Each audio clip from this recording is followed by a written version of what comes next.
नमस्कार मित्रों, अपनी कुछ चुनिंदा कविताओं के साथ मैं नीलोत्पल आप मित्रों के साथ।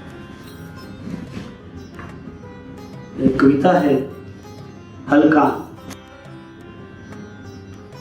आप में बर्दाश्त करने की क्षमता नहीं है, जबकि यह पेड़ उगाने का समय है। आप लगातार नफरत से बोल रहे हैं, जबकि यह खजूर से रस लेने का मौसम है। आप झुकाने को जीत कहते हैं, जबकि बांस नमकर ही लचीले होते हैं। आप शांति का कुपाठ करते हैं, जबकि वह जड़ों में बैठी है। आप निरंतर हलकान है, जबकि एक ध्वस्त जंगल लौटने की तैयारी में लगा है।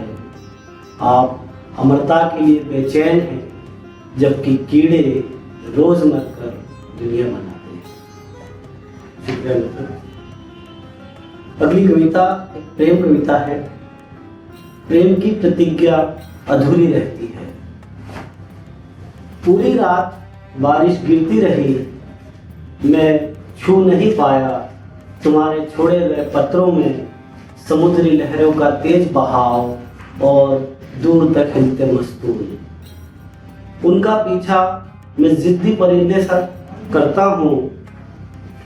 कोई मौसम समय का रेहन नहीं, सिर्फ बारिश जानती है समय का उधार। मैं पीछा करता हूँ लकड़ी के बूझ रहे अंतिम कोयले तलक। कितना असंयमित है अनेकों बार लहर से गिरना। यह धैर्य तुम में है, तुम जीती हो उन शब्दों को जो मेरे नहीं। प्रेम की प्रतिज्ञाएं अधूरी रहती हैं, तुम्हारे शब्द एक रास्ता है गिरती बारिश में गुम हो जाने का। मैं उन प्रतिज्ञाओं से होकर आता हूँ, उन गुम रास्तों से लौटता हूँ। दूर गिरती हुई बारिश कितनी अच्छी लगती है। वह कोना भी भीग गया जहाँ पड़े पड़े मेरी इच्छाएं मृत होने से बच गई। तुम्हारे प्रेम की अंतहीन बारिश मिट्टी का अंतरालाप है। तुम्हारे प्रेम की अंतहीन बारिश मिट्टी का अंतरालाप है। पृथ्वी अलय पर अधिक सुंदर है। कोई लय नहीं एक टूटे हुए क्रम में, कोई लय नहीं एक टूटे हुए क्रम में। शेल्फों में जमी क्रमबद्ध पुस्तकें दर्ज होती है सबसे अंतिम सूची में। कोयले किताबों से ज्यादा गर्म नहीं। थूकते हुए जीव सूख जाती है, थूकते हुए जीव सूख जाती है, धरती गीली नहीं होती। एक बूंद आंसू पृथ्वी को नमकीन बना देता है। पृथ्वी अलय पर अधिक सुंदर है। सिर्फ पत्थर ही है जो बताते हैं टूटने की सहनशीलता। उनके ढलने नए आकार में आदर्श नहीं, बल्कि सारे अलिखित टुकड़ों का नए सिरे से पुनर्सृजन है। नए सिरे से पुनर्सृजन। एक और प्रेम कविता है संगति। पानी में घुलने के लिए कुछ चीजें हमेशा से कारगर थी, जिसे तुम्हारी परछाई और यादें, जिन्हें मैं हमेशा से तट देना चाहता रहा हूँ। मेरी अवस्था एक खोए हुए नाविक की है, जो समुद्र के बीचों बीच याद करता है। अंत में मैं भूल जाता हूँ कि नावें तुम्हारे और मेरे बीच डूब जाती है। समुद्र हमारी कब्र का नाम है। समुद्र हमारी कब्र का नाम है। शुक्रिया।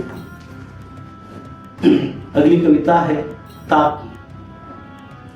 तुम्हें सिर्फ प्रेम करना चाहिए, तुम्हें सिर्फ प्रेम करना चाहिए और मर जाना चाहिए, ताकि जिंदगी को और अधिक सख्त चोट न लगे। केवल अपनी भाषा को मुलायम मत बनाओ, उससे खुरचो रगड़ो, देह से ज्यादा विदेह करो, ताकि ठीक ठीक वह जीवन की पकड़ में हो। हम जिस बाबत एक दूसरे को समझते हैं, उसे पेना या गहरा मत करो, मिठास का लेप मत चढ़ाओ, उसे स्पर्श दो और थोड़ा दूर रखो, ताकि निकटता का बोध बना रहे। जीवन केवल पवित्र नहीं हो सकता, सारी पवित्रताएं तुमसे दूर होने के लिए बनी है। यह एक किस्म का अपराध है। ईश्वर का पवित्र होना केवल उसे रहस्यमय बनाता है। उसे परखो, सवाल दागो, उसकी मृत्यु देखो, ताकि सब कुछ नैसर्गिक बना रहे। समय एक अप्रत्याशित फूल है जो खिलता है, अंततः झड़ जाता है। वह अधिक बेसब्र है। उसे सीने से मत लगाओ, उसे शब्दों की तरह आने दो, धुएं की तरह जाने दो, ताकि कलाएं अधिक गम्मत भरी ना हो। शुक्रिया। एक कविता है पेड़ों पर। नींद में डूबे पेड़ों के सफर पर। मैं नींद में डूबे इन पेड़ों के सफर पर हूं। मुझे ढेर सारी पत्तियों ने ढक रखा है। मैं किसी के आगे या पीछे नहीं हूं। मुझ में आकर सारे क्रम भंग होते हैं। मैं हिमालय से लेकर एंडीज पर्वत की सभी श्रृंखलाओं से बद्ध हूं। मैं ग्वाटेमाला के जंगलों से नियाग्रा फॉल्स के झरने तक फैला हूं। मुझ में हर नदी सांस लेती है।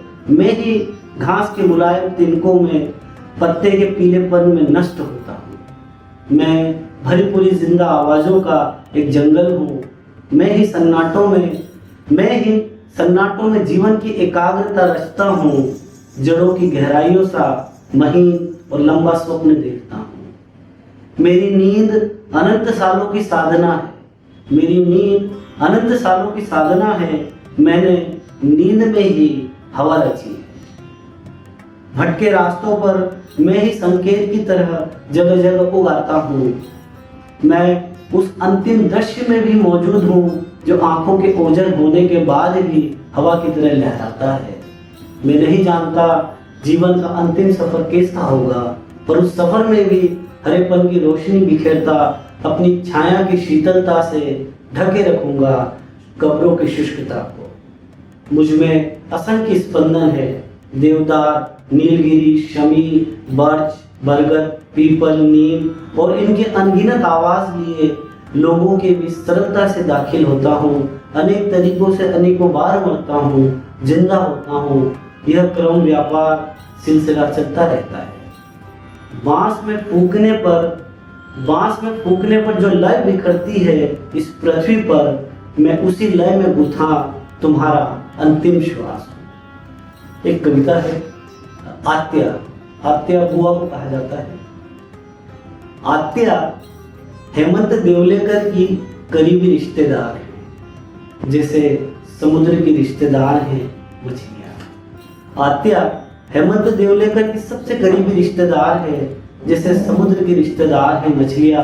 पहाड़ के पेड़, दूर जंगलों में भटकती हुई किसी की परछाई, बकरी या दूब में सहमी दबी ओस। वह अकेली निरुपाय सी कंधों पर मटमेला झोला टांगे रोजाना फ्रीगंज के पुल से उतरती चढ़ती भीड़ के कोलाहल में विलीन हो जाती है। उसकी दुनिया में गुम हो जाने के भयानक दृश्य हैं। पति और बेटा इस दुनिया में इतने मुब्तला हैं कि वो रोजाना एक नई उम्मीद के साथ उन्हें खोजने निकलती है। दरअसल ये उसका भ्रम भी है, जिसे हम सभी के होते हैं कुछ न कुछ। खोजते खोजते वो इतना दूर निकल जाती है कि उसका दुख ही सुख लगने लगता है। उसकी जिंदगी का असली अध्यात्म भी यही है।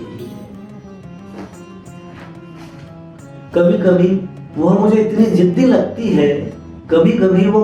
जिद्दी लगती है कि मानो पहाड़ पर कोई नदी चल रही है। बार बार गिरते हुए उसकी देह आगे की ओर झुक गई है। पुल से मक्सी रोड से नीलगंगा की त्रिवेणी नापती वह सदियों की अदना मुसाफिर है। जिद्दी इतनी कि उम्र के इस अंतिम सफर में अपने लिए घर बनाना चाहती है, ये जानते हुए कि एक मकान बच्चे ने हड़प लिया, एक किराएदार ने, पति अलग ही मीट के क्वार्टर में सालों से अलग रहते। सचमुच जीवन असमाप्त रेखा है। इसी से आत्या ने बुने हैं अपने लौट आने के साथ। इसी तर्ज पर एक कविता और है, रवि पेंटर से मेरा परिचय उन दिनों हुआ जब घर के निर्माण का 2016 के समय उसी समय उनसे मुलाकात हुई। रवि पेंटर का एक तकिया कलाम था, मैंने तो पहले ही कहा था। मोबाइल में यही नाम दर्ज है उसका, रवि पेंटर।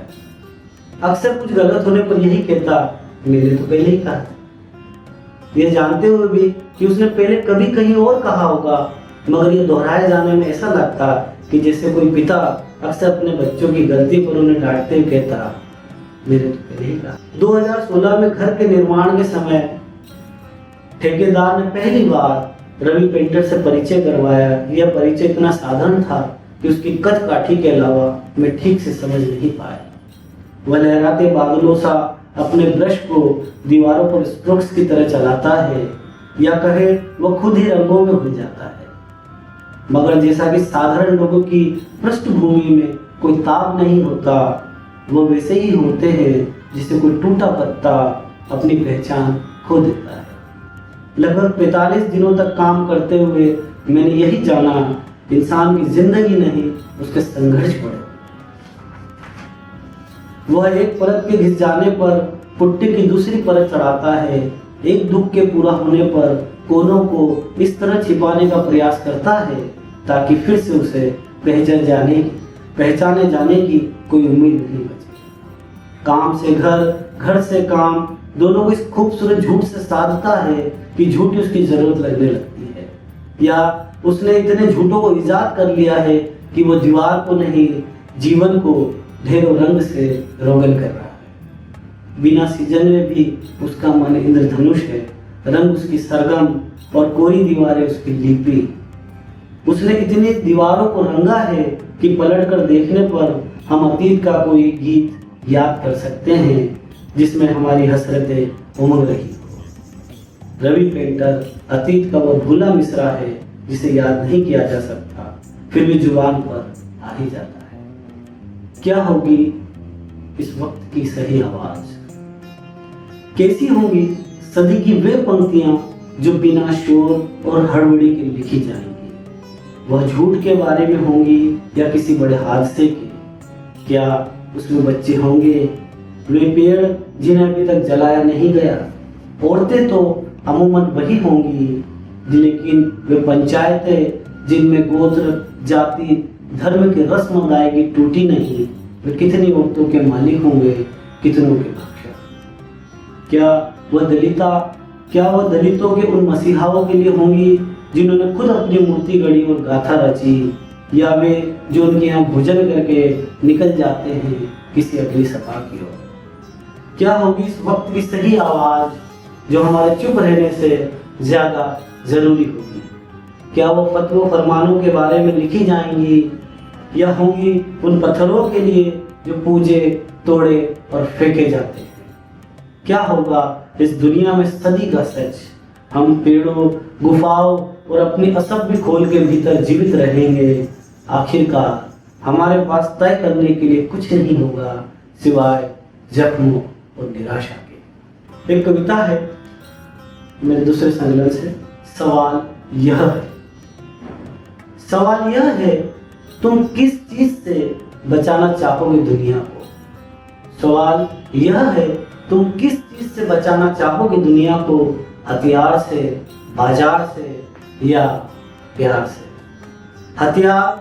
हथियार अगर तुम्हारी जरूरत है तो तुम दुनिया नहीं खुद को बचाना चाहते हो। अगर तुम बच गए तो समझो तुम एक जंगल के बीच हो जहां कटे पेड़ों के नीचे परिंदों की आंखों में बसा एक खूबसूरत सपना तुम चाहते हो उसे घर ले आया जाए, लेकिन जैसे ही छूते हो तुम वो टूट जाता है। तुम अगर बाजार को चुनते हो तो निश्चित ही जहां तुम दांव फेंकोगे तुम्हें अपने खरीदे अनेक प्रतिरूप दिखाई देंगे। यह दुनिया कमोडिटी की तरह होगी जहां तुम तय करोगे भाव और उसके उतार चढ़ाव। तुम्हारी जीत ही जीत होगी, लेकिन जैसे ही तुम सोचोगे अपनी हार के बारे में मारे जाओ। तुम अगर प्रेम के साथ हो तो कहना मुश्किल है तुम उदास नहीं करोगे, बल्कि हर अवसर पर घेरा जाएगा।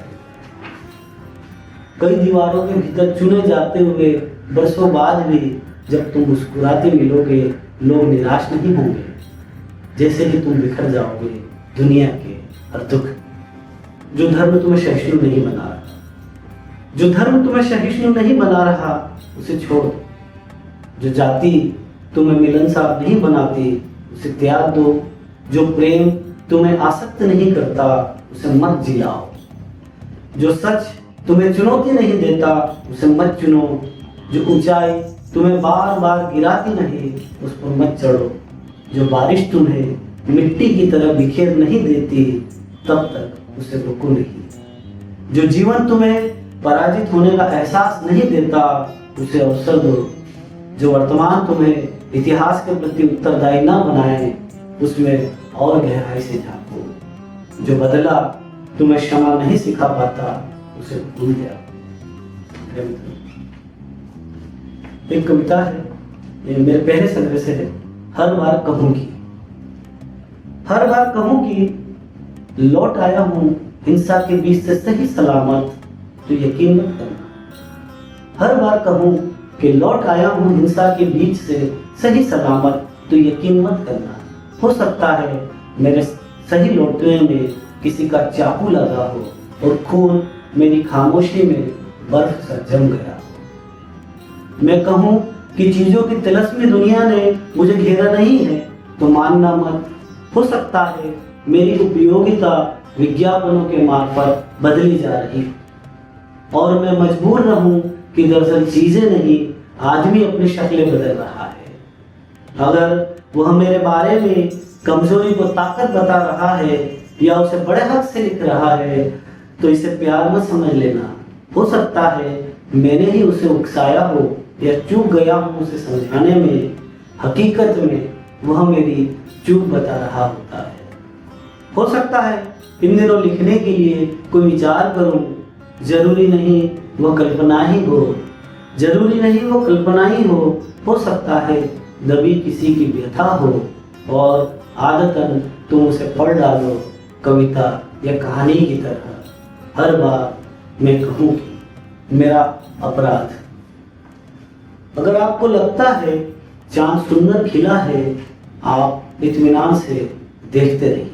अगर आपको लगता है कि चांद सुंदर खिला है, आप इत्मीनान से देखते रहिए। मुझे तो उन हाथों ने परेशान कर रखा है जो हत्या, बलात्कार और तानाशाही के समर्थन में उठ खड़े हुए हैं। बढ़ती चुप्पियां भी एक निर्दोष को शक के कटघरे में खड़ा कर देती है। मैं गिरते तारे को देखना छोड़ सकता हूँ, मैं गिरते तारे को देखना छोड़ सकता हूँ, मगर किसी गिरते हुए आंसू की पुकार से नहीं बच सकता। आंसुओं की पुकार एक पत्ते से उसका हरापन छीन लेती है। मुझे अपनी निस्सहायता का कोई भय नहीं। मैं घेर लिए जाने के बाद भी अपने शब्दों की स्वतंत्रता नहीं छोड़ सकता। यह दुनिया जिसमें अपराध की स्वीकृति बढ़ रही है, मैं बड़ी मोहब्बत के साथ इसे मानने से इनकार करता हूँ। मेरा यह अपराध दर्ज किया जाए। बिल्कुल बहुत सी कहानियां हैं जिन्हें पढ़ा जा सकता है, बहुत सी कहानियां हैं जिन्हें पढ़ा जा सकता है, लेकिन कुछ कहानियां ऐसी हैं जिन्हें पढ़ना भीतर ही भीतर शहीद होते जाना है। हम गलने लगते हैं, खून हमारी धातुओं में जमने लगता है। हम सच बोलना चाहते हैं मगर ये दुस्साहस नहीं बचता जब अपराधी के हाथ खुले हो। हम बचे रहने की जुगत में चुप रहते हैं, फिर भी हम नहीं बचते, इसलिए कि अपराध बोध की खामोशी अंदर के शैतान को जन्म दे रही होती है। हमारी कोशिश समाज के उस अनटाइप्ड ढांचे में फिट होने की है जिसमें मुर्दे भी शांति से नहीं रह पाते। हम सिर्फ झूठ से नहीं मारे जाते हैं, अधिक हत्या सच के मुंह मोड़ने से भी होती है। क्या तुम जानते हो एक औरत पिछले कई वर्षों से इस पृथ्वी पर भटक रही है। यह कोई देश निकाला नहीं, ना ही समाज से हटाए जाने की कोई सजा है। वह ऐसी पीड़िता है जिसका कोई घर नहीं, कोई मुल्क नहीं। वो पिछले कई वर्षों से दिन रात के अंधेरे में कपास के मसले और धुन के जाने को इस सब्र से सुन रही है, मानो यातना के घनीभूत क्षणों में चटांग मारता यह संगीत उसकी पीड़ा को मुलायम बना रहा।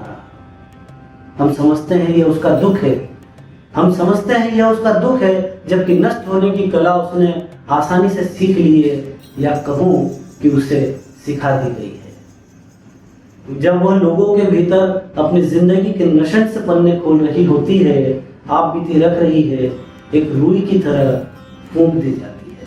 कई घर बदलने के बाद किसी घर की पहचान नहीं बची थी उसके लिए, कई घर बदलने के बाद किसी घर की पहचान नहीं बची थी उसके लिए। जब भी कोई घर का ठिकाना पूछता, वह सहम कर आसमान देखती। कभी कभी वो मिट्टी को इस तरह छूती कि उसे कोई अंतर ही समझ नहीं आता, उसे अच्छे से सिर्फ आंसू याद रहते। उन्नाव, हाथरस, कठुआ और ऐसी अनेक दर्दमंद जगहों की अनकही शिनाख्तें शेष है जहाँ बिल्किस मरी नहीं, मार दी गई है। तुम बार बार दोहराते हो, उसके जख्मों को कुरेदते हो। वह चीख कर कहती है, हाँ मैं बिल्किस हूँ, बिल्किस बानो, दर्द की एक अलिखित दास्तान। हर औरत के ऊपर हुए अत्याचार की भोगी मेरी पीठ भेड़ियों के पंजे और हुक्काम के कोड़ों से घायल है। मेरा शरीर मर चुका है, आत्मा घायल। दुनिया में जितना मलहम है, घाव उससे ज्यादा। अपराधियों की रिहाई पर मैं डर रही हूँ और उसी जगह पहुँच गई हूँ जहाँ से कोई औरत लौट नहीं सकती। मेरा इंसाफ मृतकों के साथ दफन कर दिया गया है। तुम स्वागत करो या रैलियों में नारेबाजी, तुम हमेशा एक औरत के गुनहगार रहोगे। तुम्हारी कोई रिहाई मुमकिन नहीं, तुम्हारी कोई रिहाई मुमकिन नहीं। मित्रों, हमने लॉकडाउन के दरमियान ऐसे दृश्य देखे, ऐसी मजदूरों की अवस्थाएं देखी जो हमें बहुत पीड़ा और तकलीफ से भर देती है। अक्सर मैं जब उनके बारे में सोचता हूँ तो उनके वो थके हुए पैर, उनके छिले हुए पैर, घुटने छिले, कपड़े फटे, पसीने से लथपथ जब वे घर लौट रहे होते हैं तो मुझे लौटने में सत्ता का सबसे क्रूर चेहरा नजर आता है। उसी की बात कहती है एक कविता, लॉकडाउन में मजदूरों का पलायन। दृश्य में सिर्फ करुणा नहीं होती, मजबूरी भी होती है। बेबसी का यह आलम इतना लंबा और कठिन है कि इसे नापने या समझने के लिए यातना और दुख के पहाड़ की एक दुर्गम यात्रा करनी पड़ेगी। यह कोई शुरुआत नहीं है, यह मृत्यु की प्रतीक्षा भी नहीं है।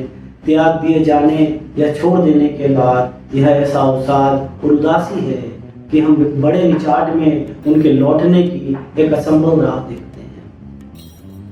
जबकि रात के अंधेरे से गुजरते हुए वे इतने संगतकार हो गए हैं कि उनके पश्चात भी सुनाई नहीं देते। वे एक है, हजार है या असंख्य, वे एक है, हजार है या असंख्य, मुझे सिर्फ एक ही आवाज सुनाई देती है, उन्हें घर लौटना है। सारी आवाजें चुप है, समुची पृथ्वी पर सिर्फ यही गूंजता है, उन्हें घर लौटना है। हम देखकर अनुमान नहीं लगा सकते कि उन्हें किस बात की जल्दी है। ऐसा लगता है जैसे भीषण गर्मी में वे जीवन की इस निस्तब्धता को उनकी असंख्य परछाइयां ढक देना चाहती है। इस दृश्य में चित्कार नहीं, क्रंदन नहीं, सत्ता का डंक है। इस दृश्य में चित्कार नहीं, क्रंदन नहीं, सत्ता का डंक है। पलायन का यह महादृश्य हमें आजादी की उन स्मृतियों की ओर ले जाता है जहां हमने अपने ही देश में सीमा के बीच चलते उन हजारों लाखों नंगे पांवों को अपनी निस्सहायता में डूबते देखा। सबको पता है गरीबों के लिए न्याय सबसे अंत में होता है। लेकिन जरा ठहरिए, उसमें भी एक पॉज बटन है। सरकार के कार्य नहीं होते, इसलिए उन्हें मरते छोड़ देने की ये खुली ट्रेनिंग है जिसमें हर भेड़िया आपदा में अवसर की तरह शामिल हो जाता है। बहुत शुक्रिया मित्रों, धन्यवाद आपने